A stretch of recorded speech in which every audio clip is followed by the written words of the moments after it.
Bismillahirrahmanirrahim. Today we will discuss the remaining part of the general safety requirements of Building Code of Pakistan, which is chapter 6. And let's go start discussing the remaining part. But before going towards that, routine announcement that subscribe, sharing, like, and everything, and comments especially, you are requested. We are going towards chapter 6, remaining part, open flames, candles, open fires, and incinerators. Permission shall not be required for cooking and recreational fires unless specified otherwise.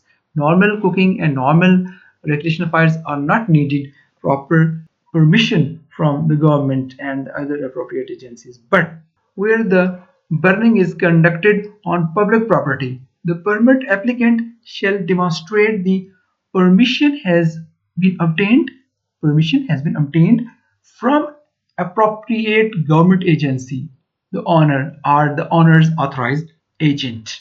Open fire shall be located not less than 50 feet away from the structure.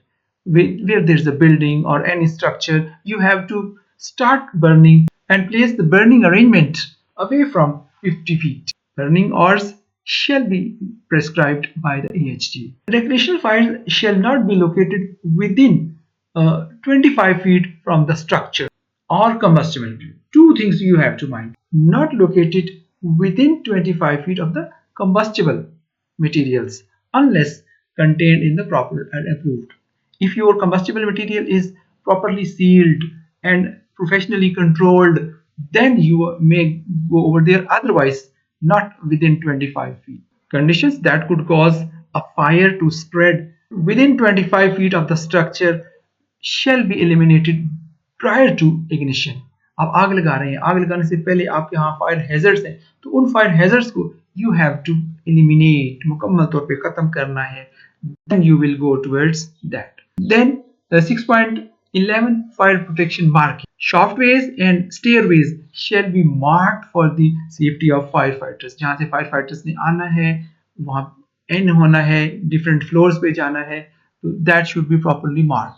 Every outside opening accessible to the fire department that opens directly on any houseway or shaftway shall be plainly marked with a sign in red letters and on white background stating shaftways properly. Such warning signs shall be placed to be readily discernible from the outside of the building.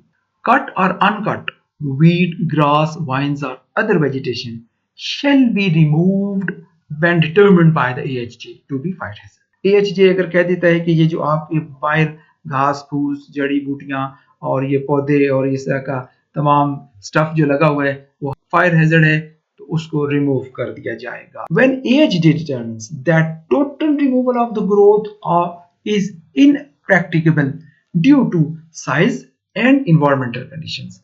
ये जो बाहर आपके दरख्त लगे हुए हैं, घास लगी हुई है, बाकी तरह की चीजें लगी हैं, वो मुकम्मल तौर पे उनका खत्म करना मुमकिन नहीं है. बड़े बड़े दरख्त हैं, बड़ी बड़ी चीजें हैं, और उस हवाले से और फिर मौसमी असरात के हवाले से भी इन्वायरमेंटल फैक्टर्स भी हैं, तो उस वक्त प्रोवाइड फ्यूल ब्रेक्स मैं बताता हूँ आपको क्या होते हैं. Fuel breaks shall be installed and maintained, तो फिर आपने फ्यूल ब्रेक्स देने हैं. Designated areas shall be cleared of combustible vegetation to establish the fuel breaks. ये राइट साइड पे भी घास और दरख्त हैं, लेफ्ट साइड पे भी है, तो दरमियान में एक ट्रैक्टर घुमा दिया गया है जी, इसको जमीन को सेपरेट कर दिया गया है और पार्टीशन हो गई है. This is called fuel breaks. जितने अच्छे तरीके से फ्यूल ब्रेक्स दिए होंगे उतने ही बेहतर अंदाज में आप उसकी कंडक्शन को रोक रहे होंगे. आग एक जगह से दूसरी जगह ट्रेवल करती हुई बिल्कुल कारपेटेड फायर ना बनी हुई हो. Special outdoor events, carnivals and fairs, जो मेले लगाने हैं, जो आपने इवेंट्स करने हैं आउटडोर पे, जो आपने तबलीगी जमात करनी है, वो गजल नाइट करनी है और तमाम इवेंट्स करने हैं, वो किस तरीके से आपने इंगेज करने हैं, मैनेज करने हैं, कहाँ से क्या क्या अप्रूवल्स होंगी, क्या क्या प्रिपरेशन होंगी और कितना कितना अरेंजमेंट आपने करके रखना है, वो हम इसके अंदर बताएंगे. और ये काफ़ी डिटेल के अंदर इवेंट्स अरेंजमेंट्स और लाइफ सेफ्टी की श्योरिटी है. Open outdoor events, carnivals and fairs के अंदर AHJ shall be permitted to regulate all events as it pertains to access for emergency vehicles. Number two, access for the fire protection equipment. Fire protection equipment होंगे तो access उन तक होगी ना. हम Sunday बाजार के अंदर डिफरेंट मेलों के अंदर देखते हैं कि वहाँ फायर प्रोटेक्शन इक्विपमेंट ही नहीं होते. तो फायर प्रोटेक्शन इक्विपमेंट की अप्रूवल भी देना और उनको इंश्योर करना, ये AHJ की भी रिस्पॉन्सिबिलिटी है और ऑनर्स की भी रिस्पॉन्सिबिलिटी है. Then placement of stands, concession booths and exhibits. जो आपने स्टॉल्स देने हैं लोगों को, जो आपने बिजनेस की जगह देनी है, वो इस तरीके से डिजाइन हो कि व्हीकल्स की भी एक्सेस हो रही हो, एंट्री एग्जिट हो रहा हो और सेफ्टी के साथ तमाम चीजें हो सके. इस तरीके से आपने डिजाइन करना है. The control of hazardous conditions. अगर कोई हैजर्डियस कंडीशन पैदा होती है तो उसको कंट्रोल किया जा सके, ऐसे डिजाइन होना चाहिए. Dangerous to life and property, AHJ shall permitted to order a life safety evaluation. To order, ये भी जरा लाइफ सेफ्टी एवेल्युएशन को देखें कि यहाँ पर क्या क्या अरेंजमेंट्स आ रहे हैं. Life safety evaluation shall include an assessment of all of the following and related appropriate fire safety measures. The first one is nature of the event and the participants. आप कैसा इवेंट कराने जा रहे हैं, किस तरह के पार्टिसिपेंट्स हैं, किस के ऑडियंस हैं, किस के वो लोग हैं और इवेंट कैसा है. वहां पे जब आपने परमिशन देनी तो you have to consider this thing very clearly. Political है, रिलीजियस है, सोशल है, म्यूजिकल है, इवन शाम को है, दिन को है, वीकेंड्स पे है, कहाँ पे है, वो तमाम चीजें आपने कंसिडर करनी है. The second is access and egress movement including crowd management. Egress कहाँ पे है होगी अगर कोई प्रॉब्लम होता है. बिफोर दैट आप रजिस्ट्रेशन कर रहे हैं, आप उसको क्राउड को मैनेज कर रहे हैं, आपने एवैक्यूएशन प्लान उनको बता देना है और उसको मेंशन कर देना है, कम्युनिकेट कर देना है अप्रोप्रिएटली, जो भी तरीका आप इस्तेमाल करते हैं. तो the third one is medical emergency.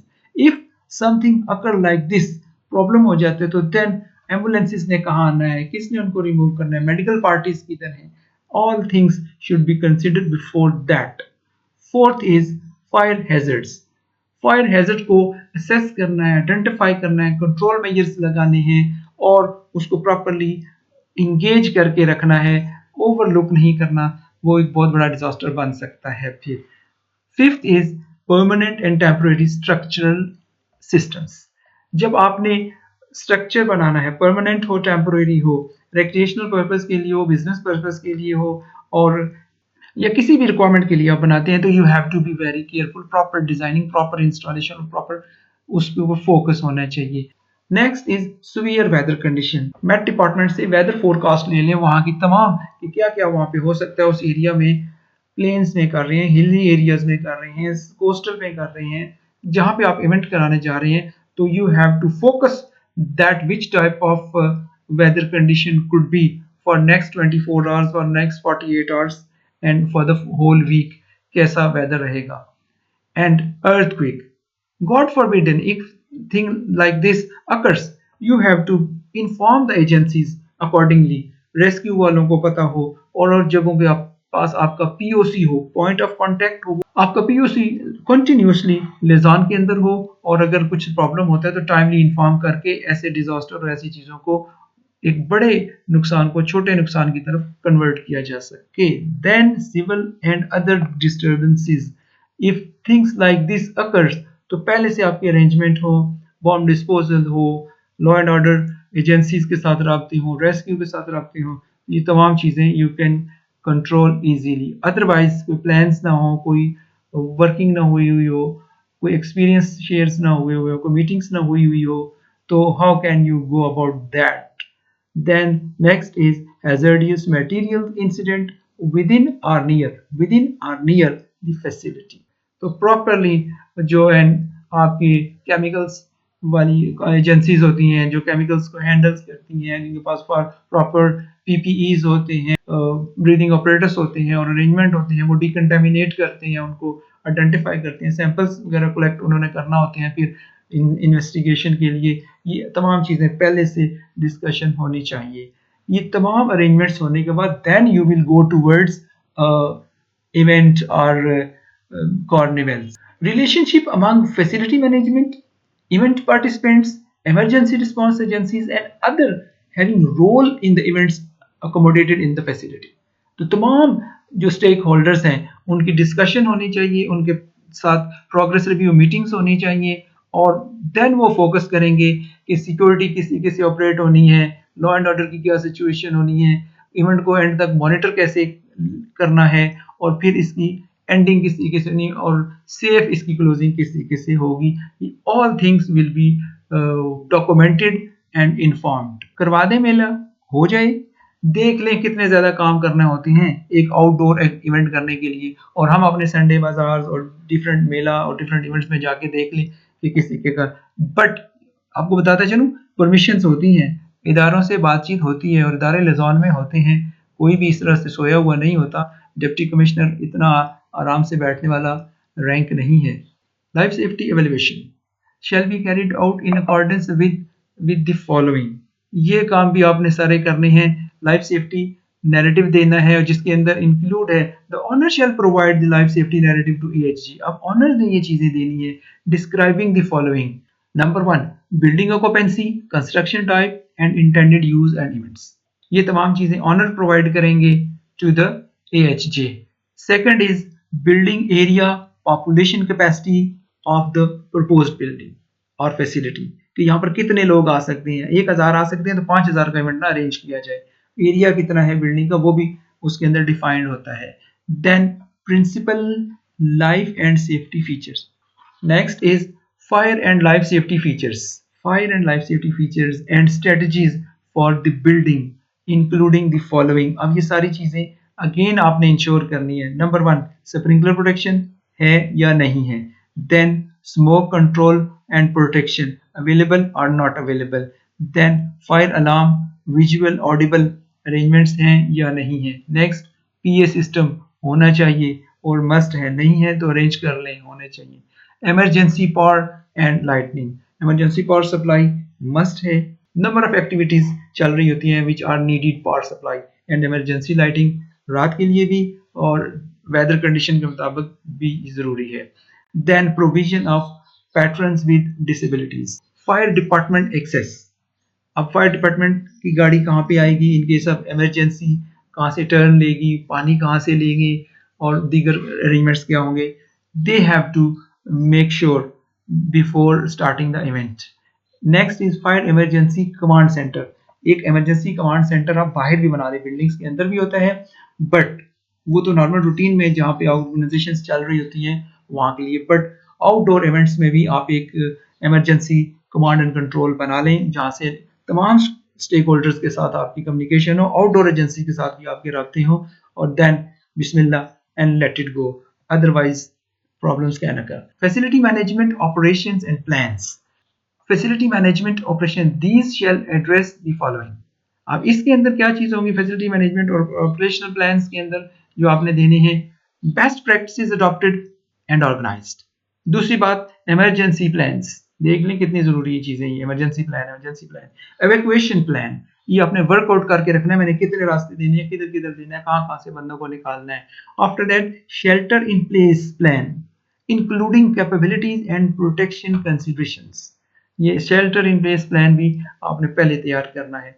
Crowd management plan वो भी होना चाहिए। Safety plan which include the following. अब सेफ्टी प्लान के अंदर क्या क्या चीजें होंगी। ट्रेनिंग प्लान, अब ट्रेनिंग हर तरह की होगी। Safety equipment plan and then fire alarm, smoke system protocol and testing plan.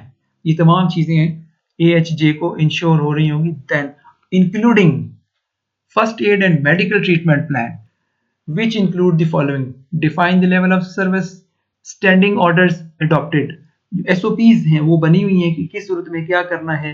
then supply and equipment plan, next is housekeeping plan, biological, medical, hazardous material cleaning।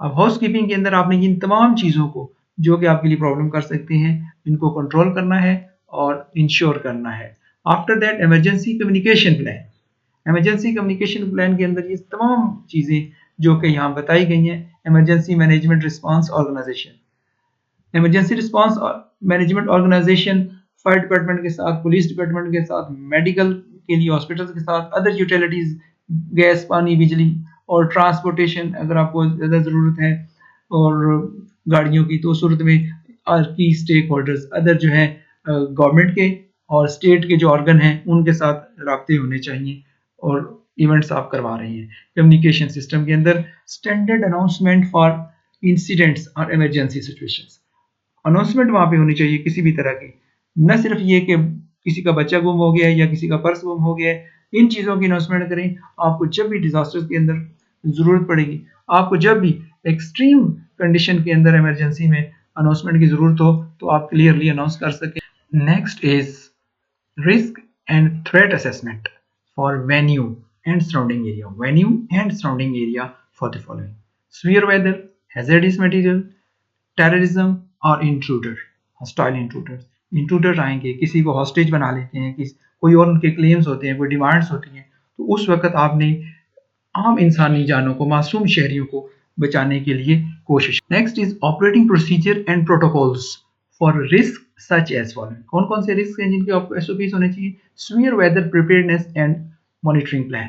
Severe weather में problem हो जाएगा, mess evacuation करानी है, shelter in कराना है, किसी जगह पे उनको शिफ्ट करना है, तो आपने क्या अरेंजमेंट्स रखने हैं। Then hazardous material incidents response. अगर कोई हैज़ार्डस मटेरियल हो जाता है, कोई बड़ा डिजास्टर हो जाता है, उस सूरत में आपके पास क्या अरेंजमेंट्स हैं। टेररिज्म रिस्पांस प्लान भी होना चाहिए एंड हॉस्टाइल इंट्रूडर प्लान्स भी होने चाहिए। इन तमाम चीज़ों के साथ आपने इवेंट्स करवाने हैं और चीज़ें होनी हैं। नेक्स्ट इज जो fire responder response and arrival route plan. Fire responders response करते हैं, उनका अराइवल रूट है, वो चीज़ें क्लियर होनी चाहिए। और कोई भी तरह का रिस्पॉन्डर होता है, चाहे वो फर्स्ट एड का हो, फायर फाइटिंग का हो, इंट्रूडर्स का हो, स्पेशल एसएसजी से लोग आए और वो एक्ट करने लगे, तो उनके लिए आपने एक अराइवल रूट प्लान तैयार करके रखना है। और इसके अलावा अल्कोहल प्लान मैनेजमेंट, ये हमारे यहाँ नहीं होता, यूरोप और दूसरे ममालिक के अंदर जहाँ पर इन चीज़ों की ज़रूरत होती है, हम अल्हम्दुलिल्लाह एक साफ सुथरा माशरा है। नेक्स्ट इज जी food safety plan. Safety plan के अंदर ये तमाम चीज़ें आपने इंश्योर करनी है जी। Design and safety revenue plan, design and safety revenue plan, emergency action plan and then chemical and hazardous material information and data. यहाँ पर डाटा शीट्स को डिस्कस करना है। अगर आपने कोई ऐसी चीज़ें रखी हुई हैं तो आपने barrier and wall protection plan for motor sports and similar events, तो वहाँ पर ऐसे बैरियर लगा के रखने हैं कि वो गाड़ी चलते चलते ऑडियंस पे ना चढ़ जाए, स्पेक्टेटर और तमाशाइयों को ना जख्मी कर दे, उसकी प्रोटेक्शन भी होनी चाहिए।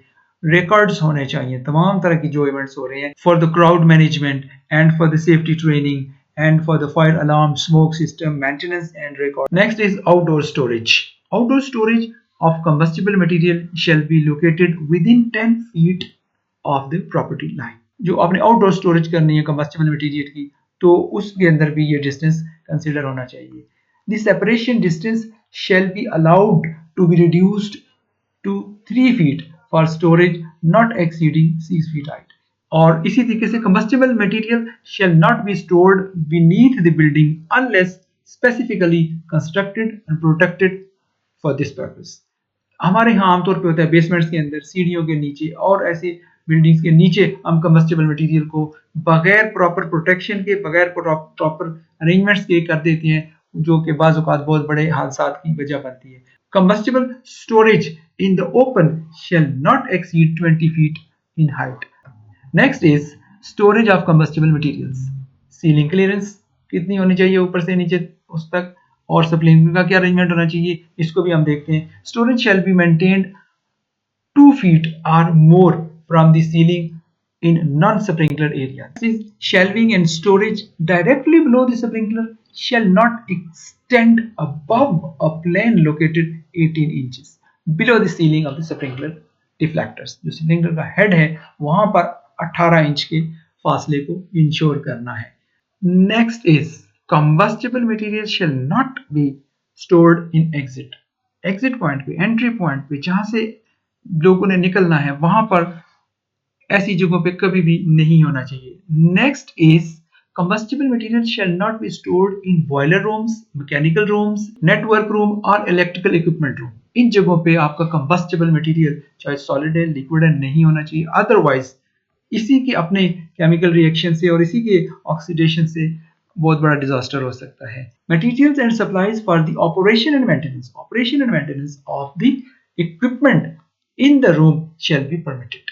फ्यूल्ड इक्विपमेंट, ऐसी चीजें जिनके अंदर फ्यूल होता है, तेल, पेट्रोल या गैस होती है, चाहे वो मोटरसाइकिल्स हो, मोपेड्स हो, लॉन क्लीनर इक्विपमेंट हो, या कोई और तरह का पोर्टेबल कुकिंग इक्विपमेंट है, या किसी भी और तरह का ऐसा इक्विपमेंट जो कि फ्यूल्ड है, तो वो भी इसके अंदर स्टोर नहीं होना चाहिए। Shall not be stored, operated and repaired within the building except constructed for such use in accordance with the building code. Shall not be stored operated, ना वो स्टोर वहां पे हो ना पे ऑपरेट किया जाए। Thank you very much. अब तक के लिए इतना ही। हमने चैप्टर 6 जनरल सेफ्टी रिक्वायरमेंट्स को कंप्लीट कर लिया है। अब तक के लिए इतना ही।